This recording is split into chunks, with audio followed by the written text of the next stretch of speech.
Hey dog, welcome back to my YouTube channel. Today I want to share with you 7 tips for planning your move to Atlanta.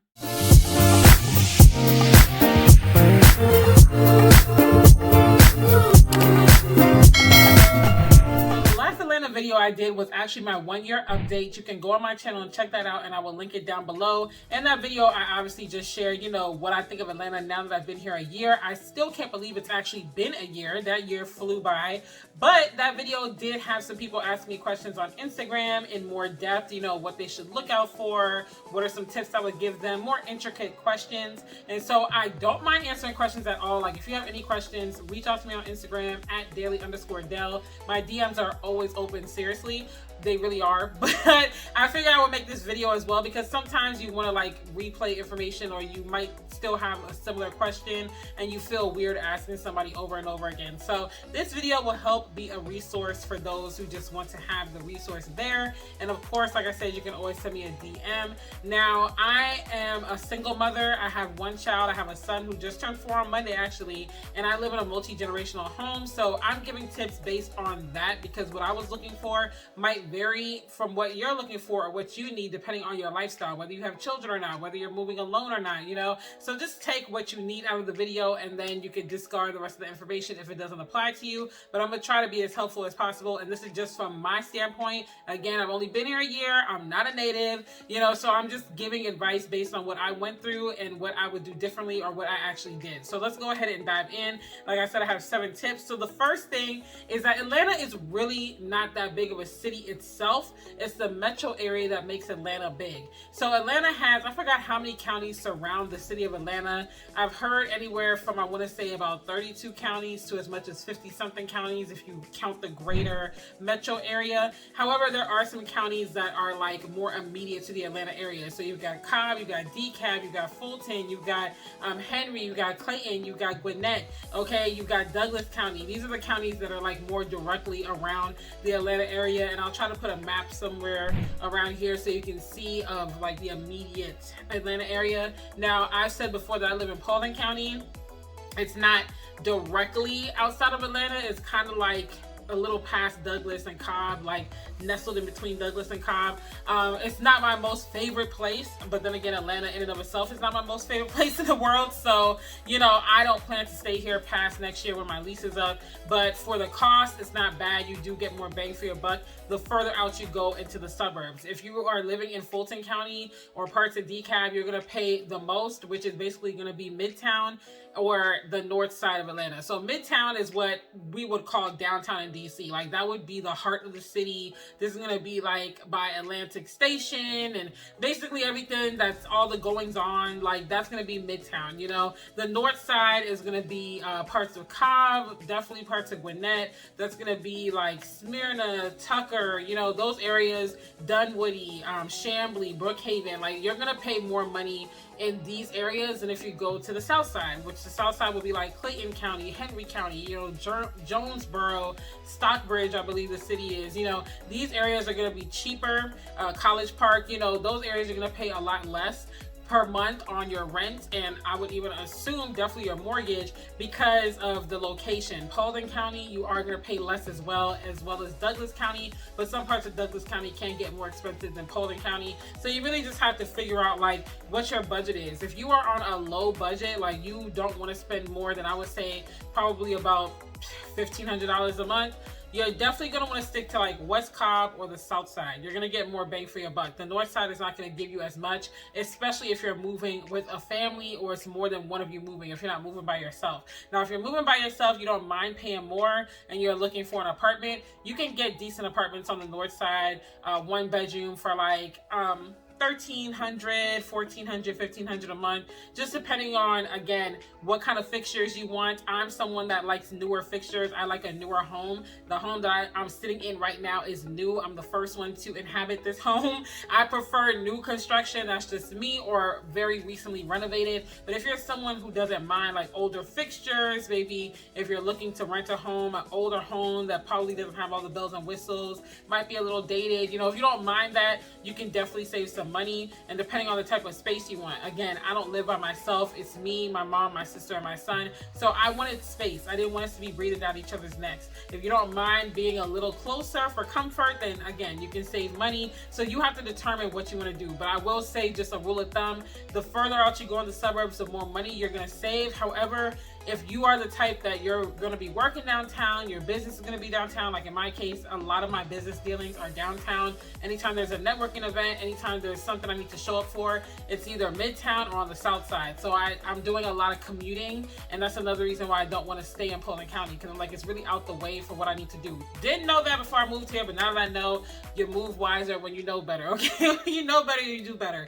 So if you already know you're going to be working downtown, or maybe, like I said, you're an entrepreneur, 9 times out of 10 people are going to want to meet downtown, midtown area, or possibly even the south side. You're probably not going to want to live really far. So just make sure that you keep that in mind, because the commuting is going to get tiring, having to always drive 35 to 50 minutes out to get back home. So it's very spread out here. It's very distant. I mean, literally, it takes you 30 to 45 minutes to get everywhere. Like, it takes so long to get everywhere, unless you're going to your local grocery store or something. Just be prepared to be in the car for 30 to 45 minutes. Like, it's very spread out here. And if you're coming from a city like DC, or even like in New York, where you can walk to a lot of places, you can take the train, it's more compact, that distance is gonna wear you down, okay? You're gonna be like, why is everything so far? So keep that in mind. Tip number 2 is the cost of living varies greatly. So I did touch on this already, and it is going up though. So the Atlanta prices now are not Atlanta in 2010, 2006, 2005. Like, those prices are long gone, okay? Even in the cheaper parts of town, like, you're gonna be paying more, period. So just be prepared to be paying more. Honestly, certain parts of the city, in places that I would live, again, I prefer a newer look. I can honestly be paying DC prices. Like, I'm starting to do the house hunt now because I know I'm gonna move next year. And so I'm looking at places in my price range, and the pickings are not as vast as they were even a year ago, let alone, 5 years ago or 10 years ago. And so I'm seeing where I can easily end up paying literally like $2,500 a month, $2,600 a month, $3,000 a month. Some people want $4,000, $5,000, $6,000 a month. Of course, I'm not renting places that big, or I'm not gonna buy a place that is gonna cost me that much. Not at this stage, at least. I ain't bothered like that now, not yet. So I'm seeing these prices very regularly on sites like Zillow and Trulia and homes.com and whatnot. And so just keep that in mind. It's not going to be dirt cheap unless, again, you are willing to go to certain parts of the city or the suburbs, but even still, prices are going up. So just be prepared for that inflation, because they are going up, and they're going up drastically. Even my house that I live in now, I renewed the lease in July, I want to say July, August, and the rent went up by $105. So it's not small, incremental $25 increase. Again, I am renting a house, so that's a little different from an apartment, but just be prepared for rent to go up if you're renting, and be prepared to be paying similar prices to up north. I mean, you're really not going to save a ton more depending on where you live and how your house is, whether it's a house or an apartment, whether it's new, whether it's not. Just be prepared for that. The third tip is rentals are very competitive here. So if you can move here and buy, I would highly suggest that you buy. One, you're going to save money, because renting, you spend a lot more per month than you would if you're paying a mortgage. And two, it is super competitive. So many people move here every single day. Like, you can see a rental tonight at like 10 o'clock. And then you go back online at like 11:30 p.m. and it's gone. It's like, this time of year, it's not as bad, because, we're getting into the holiday season. People aren't trying to move around. And then with everything going on with the virus, no one's really trying to move like that right now. But home sales are on the rise. People are buying homes like crazy because interest rates are going up, going down. So people are definitely buying, and the rate at which they are purchasing is going up. So if you can buy, I would highly suggest it, because it will just overall put you in a better predicament, so you don't have to worry about rents going up. You don't have to worry about losing a house that you are very interested in. If you don't have the resources and the possibility to buy out the gate, just be prepared to fight for some rentals. And this is another reason why we ended up in this house, is because I started looking at sites like rently.com instead of working with a realtor, because the realtors, depending on who you get, they're not that pressed to work with rentals because they don't get paid that much for it. And depending on like what your finances are looking like, what your credit is looking like,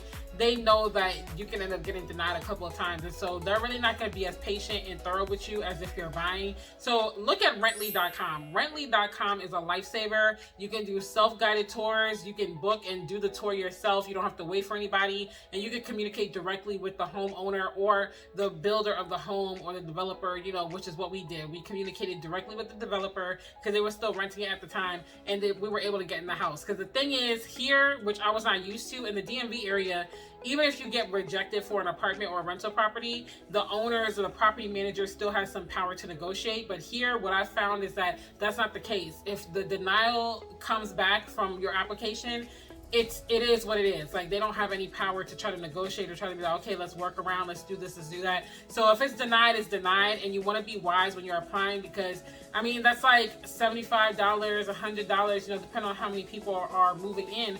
That can be hundreds of dollars that you're throwing away with each application to not get it back and to get denied. So go on rently.com. Spare yourself the in-between man if you don't have to. Now, if you know a good realtor, if you have like a word-of-mouth recommendation, then work with them. But I highly suggest rently.com. It will save you a lot of time, and you could like weed out a lot of the places that probably would not work with you and save yourself the money, because we wasted a lot of money with applying. So just be prepared for that. Rentals are competitive, and try to cut out the middleman if you can. The fourth tip, jobs are super competitive as well. It is hard to get a good paying job here because, again, so many people are moving every month. It's just like, it could be like, especially the common jobs like admin assistant or a lower level accountant or things like that. It can literally be hundreds and hundreds and hundreds of people applying for the same job. Even people that are overqualified, people that probably would have been making 60, 70K in their hometown would come here and apply for a job that's paying them 30 to 35K just so that they can get that steady income, because it's hard to find a job that, let alone one that is going to pay you what you would get up north. Like in DC, it's very common to see people making anywhere between, I would say, $50,000 to $200,000 a year, depending on how high they are in their organization, depending on whether they work in the government or not, government contracts. You know, like, people are making pretty good money for the most part. You always have exceptions, but for the most part, they're making pretty good money in DC. And so the bar is higher as far as wage expectation, but down here, you're definitely not going to come out the gate swinging at 80K, 90K. Like, that's just, it's not going to happen just like that. Now, if you're in a certain industry that's very niche down, it is possible, but it's still very competitive because of so many people moving here. So be prepared to hustle, be prepared to do what you got to do. Don't be so prideful that you're like, I'm not going to work this, or I'm not going to do some Uber Eats, or I'm not going to get a side job. Like, you got to do what you got to do at the end of the day to get money. And listen, like I told y'all in my last video, 7 ways to make money for the holidays, Uber Eats pays me $200 to $300 per night just on Friday and Saturday alone. So the rest of the week, I don't even have to break my back like that. I can skip a couple of days of working because I grind on Friday and Saturday night, and I get that, you know, $400 to $600, and I'm good to go. Okay. So don't be so prideful that you just want to come here, just have like a comfy job, work your 9 to 5 and go home. If you're blessed to get it situated like that, then that is amazing. But I'm just here to let you know that that might not be the case. You might not get to just come here and just coast on a great, lofty, you know, well-paid job and just not have to do anything else. You might have to have a couple of side gigs. But the good thing is you're in good company. I can say down here, everybody's hustling. Everybody's doing something on the side.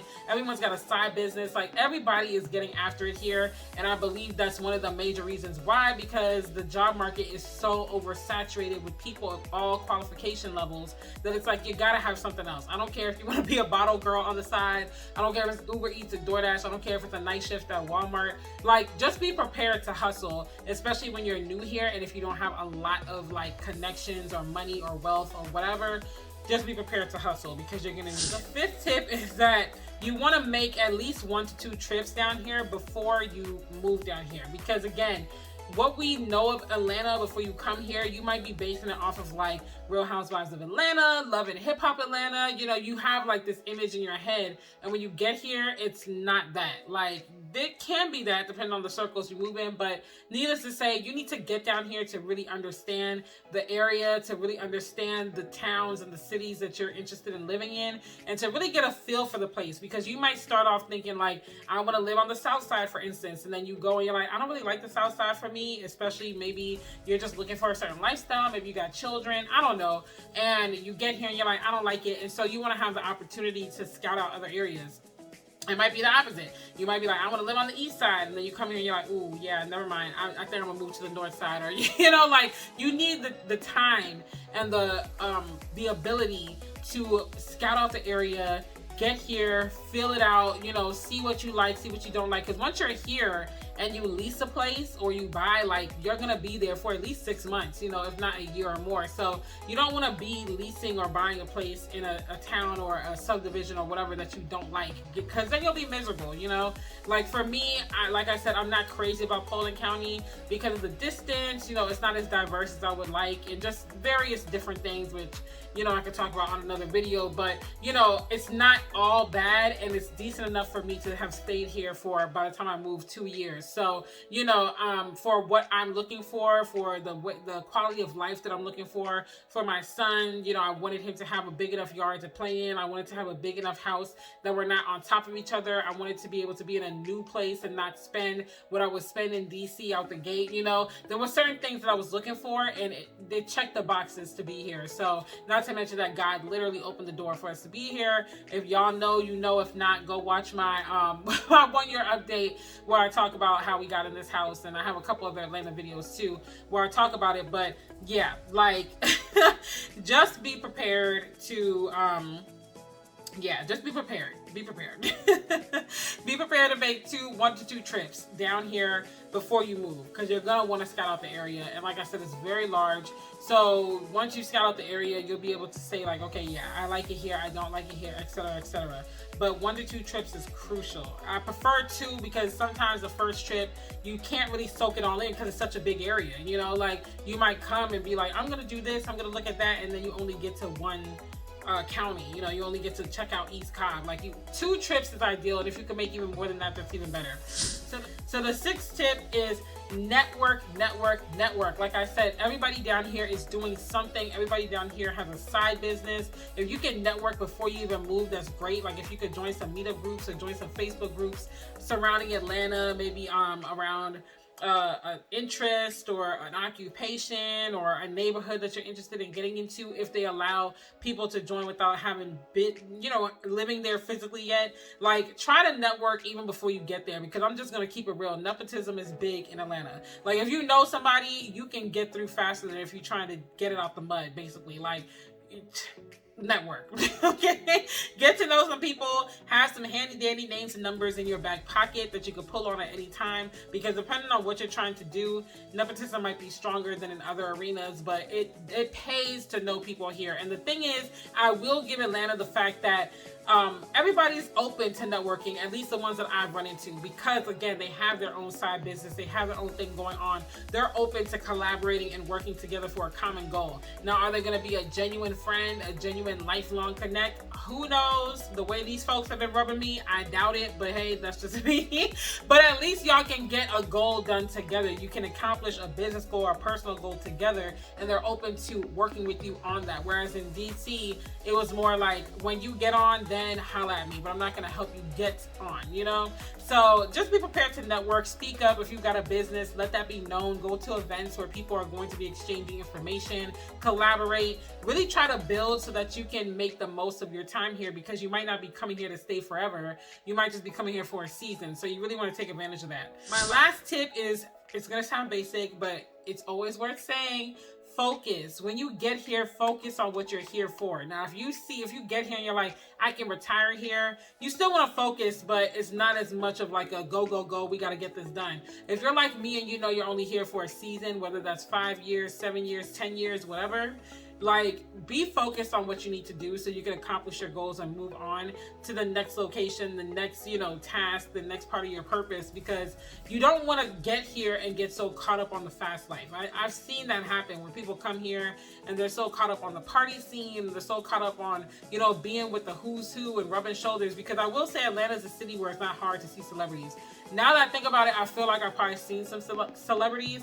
I just didn't know they were celebrities, because I'm really rusty when it comes to like this new age, wave of celebrities. I feel like I've been around people of power and I just didn't realize it, so you don't want to get caught up on just that, like, oh my gosh, I'm gonna be a socialite, or I'm gonna go do this, I'm gonna go do that, or be so caught up on looking like you're getting it that you're not actually getting it. Like, actually come here and do the work, because there is ample opportunity. There is a lot of opportunity in Atlanta, and good with the bad, it's not all rainbows and butterflies here.